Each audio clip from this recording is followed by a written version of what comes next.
week at the Good Companion Centre in Ottawa and join in song. But the federal government is recognizing that not all seniors are getting involved. Now, seniors in select Canadian communities can access new resources with the help of a grants program called New Horizons.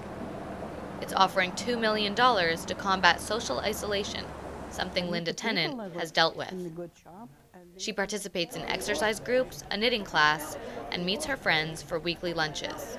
But it wasn't always this way. My mom had Alzheimer's, so 4 years I was sort of isolated at home. So I was missing the place, I missed the people for about 4 years. And when you're isolated, you feel sorry for yourself. You don't do as much, and you don't eat right. Your health goes down, and you feel really bad until you start meeting people. Now, projects that target social isolation can access up to $100,000 over 2 years.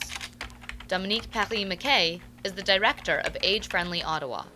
She says the New Horizons Grants program is on the right track. I think that we're looking for solutions on how to break down those barriers and help the most needy in our community to access services they're entitled to. So I think that by opening this call for proposals, that there will be a lot of innovative ideas and projects to come forward that may make a difference in many communities. She says her organization will apply, but only 20 projects in all of Canada will receive such funding, and only those that can match the funding can access it. It's also unlikely it will help fix significant barriers for isolated seniors, like access to transportation. There's a number of issues that need to be addressed, and that's why we look at 8 areas. And those 8 areas include outdoor spaces and buildings, transportation, housing, communication, social participation, because we know that that is very important to healthy aging.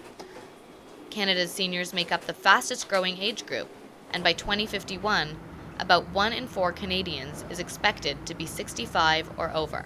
Brenda Packer works directly with seniors both at the centre and in their homes. She says the funding should have kicked in sooner. People have been talking about it for years, and I think, all levels of government are realizing we have to do something to get ready for this boom.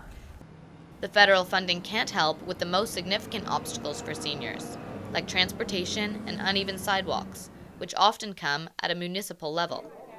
So, can short-term federal dollars have long-term local benefits?